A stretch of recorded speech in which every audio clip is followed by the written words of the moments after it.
Diabetes के patient जो हैं उनके बारे में कोई आप मुफीद मशवरा देना चाहें? सर दालचीनी का पाउडर बनाएं, आधा चम्मच सुबह, आधा चम्मच शाम को, रात को अदरक जीरा पुदीना के कावा के साथ उसको लेना शुरू तो कर। सर वो जो इंसुलिन लगा रहे हैं तो वो इंसुलिन तो उनकी जिंदगी का हिस्सा बन चुकी है। ये किसने कहा कि वो जिंदगी का हिस्सा है? वही है सर अभी यहाँ पर ये जाना जाता है, यही सोचा जाता है कि अगर आप इंसुलिन पे है ना तो आपकी जिंदगी बच गई, अगर आप गोली ले रहे हैं तो आप तबाह हो रहे हैं। ये अमूमन मिथ है हमारे यहाँ लोगों में, आम रवायत है। मिथ भी तो किसी ने डाली। जी बिल्कुल। सबसे पहले तो ये देखना पड़ेगा कि जो हमारे यहाँ लेवल था शुगर का, असल लेवल का, वो क्या था? 120 आई गेस। सर आप तो फिर वो उसका शिकार है ना, जो जिन्होंने ये बात फैलानी। यस। एक्चुअल ये था कि जब आपकी शुगर लेवल आपका 200 तक है तो आप नॉर्मल है। नॉर्मल है, अच्छा। 200 से 250 के दरमियान है तो आपको सिर्फ लाइफस्टाइल बदलना है, दवाई नहीं खानी। 250 से 300 के दरमियान जाए, जब जाए तो उस वक्त उस दिन आपको कोई एक दवाई लेनी है कंट्रोल करने के लिए, अगर आपने वही लेनी है। लेकिन किसी ने उस लेवल को नीचे ले आए, नंबर नीचे कम ले आए, उसको 180 पे ले आए, 120 पे ले आए, वो उसको भी 90 पे लाने के चक्कर में। तो उससे क्या हुआ? एक रात के इस फैसले से क्या हुआ? अगले दिन करोड़ों तादाद मरीजों की बढ़ गई। तो दवाइयां बिकी या नहीं? बिल्कुल। पाकिस्तान में 5.5 करोड़ मरीज हैं शुगर के, डायबिटिक पेशेंट है, रजिस्टर्ड पेशेंट है। अब 5.5 करोड़ मरीजों के साथ पाकिस्तान जो है वो कंपनियों की मंडी बना हुआ है या इलाज का मंडी बना? तो वो तो अपनी दवाइयां बेच रहे हैं।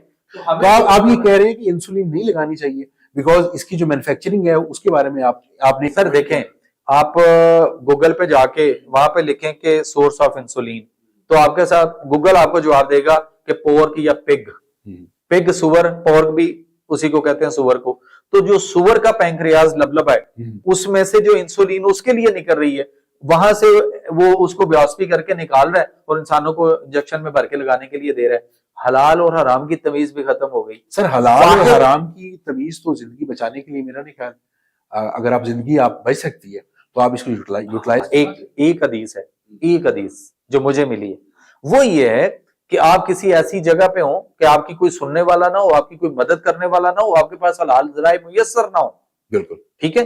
और आप पे बार बार गशी के दौरे आए और आप बार बार बेहोश हो जाएं, फिर पता नहीं कितनी देर बाद होश आए, फिर उसके बाद ऐसा हो और आपको फील हो कि निजा की कैफियत शायद तारी होगी और मैं मर ना जाऊं, मौत ना आ जाए, तो फिर आपके इर्द गिर्द अगर कोई हराम ज़राए मौजूद है तो आप उसको सिर्फ इतनी कलील मिकदार में लो कि आपकी निजा की कैफियत बदले। अब मुझे ये बताएं कि जहां आप इंसुलिन लगा रहे हैं सारे के सारे, वहां बताएं कहां आपको कोई सुनने वाला नहीं है। आपके पास कुरान मौजूद है, तिब्बे कुरानी मौजूद है, तिब्बे नबी मौजूद है, आपके पास हलाल क्या इलाज मौजूद है। क्या इलाज आप क्या सर इलाज इस तरह नहीं होगा कि कोई यहाँ बैठ के कुछ चीज बता दें कि फलाह करोगे तो उसका ठीक हो जाएगा। हर एक की शुगर की 3 किस्में हैं। आप कहेंगे जी, आप फिर वही चले गए गोरे की थ्योरी पे कि टाइप 1 एंड टाइप 2। अब मैं सवाल करता हूं, टाइप 1 वाला अलग है, टाइप 2 वाला अलग है जी।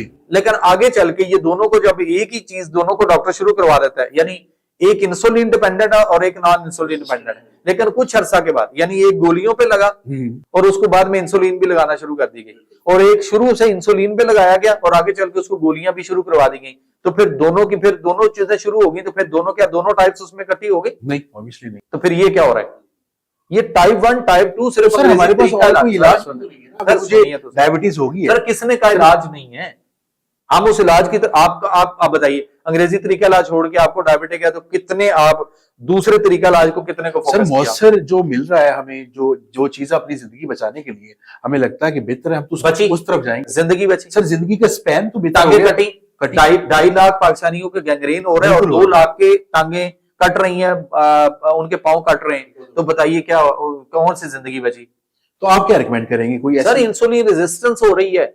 आप इंसुलिन रेजिस्टेंस ये है कि जब आप दवाई लेते हैं तो वो आपके खून में से, छुपन छुपाई का एक खेल है, लुकन मीटी हम कभी खेलते थे, ये लुकन मीटी हो रही है और हम उसको समझ नहीं रहे। हो क्या रहा है? आपने गोली खा ली, आपने इंसुलिन टीका लगाया, आपने पहले टेस्ट किया यूं 180 आया ना सर, आपकी 400 फर्ज करें, उसके बाद आपने दवाई खा ली या टीका लगा लिया, 4 घंटे बाद दोबारा टेस्ट किया खून में, कितनी 150, कितनी कम हुई 250, आप 250 पे खुश है, मुतमिन है जी।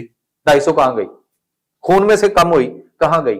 आपने किसी को व्हाट्सएप की है, ब्लूटूथ की शेयरेट की है, लिफाफे में डाल के जी सर, कहां सिक्रीट हो जाएगी? आपके खून में से निकाली, इसी इंसुलिन ने खून में से इकट्ठी की, उन्हीं गोलियों ने आपके खून में से शुगर को इकट्ठा किया, कहां लेकर गई? आपके पूरी बॉडी के अंदर जो सेल है, उन सेल के अंदर जाके जबरदस्ती ठोस ठोस के उसको भर दिया गया। वो सेल अगर आपके पांव के हैं तो पांव कट रहे हैं, गैंग्रीन हो रहा है, टांगे कट रही हैं। अगर वो आपके आंखों के कॉर्निया के बैक वाले सेल हैं तो अंधापन आ रहा है। अगर वो आपके गुर्दों के हैं तो गुर्दे फेल हो रहे हैं। अगर आपके वो जिगर के हैं तो जिगर का मसला बन रहा है। अगर वो आपके पट्ठों के हैं तो पट्ठे आपके अज़दवाजी जिंदगी तक आपकी जो है वो दांव पे लग गई। कोई उतना ही मुफीद मशवरा आप नेचुरली को बता सकेंगे हमें किस हवाले से? शुगर के हवाले से? देखिए, शुगर की 3 किस्में, आसान लफ्जों में बता देता हूं। एक एक्टोडर्मल, एक मेसोडर्मल, एक एंडोडर्मल। एक का ताल्लुक दिल से, एक का जिगर से, एक का दिमाग से। और आसान लफ्जों में अगर पब्लिक को समझना होगा तो एक मरीज आपको मार्केट में, लोगों में, पब्लिक में आपको एक पेशेंट वो मिलेगा जिसके सिर्फ पेशाब में शुगर आ रही है। एक वो मिलेगा जिसके सिर्फ खून में आ रही है। एक वो मिलेगा जिसके खून और पेशाब दोनों में आ रही है। तो ये 3 टाइप्स ऑफ डायबिटिक पेशेंट्स जो पेशेंट है दुनिया में। अब इनमें सही जो प्योर डायबिटिक पेशेंट है वो कौन सा है? वो है जिसके सिर्फ पेशाब में आ रही है।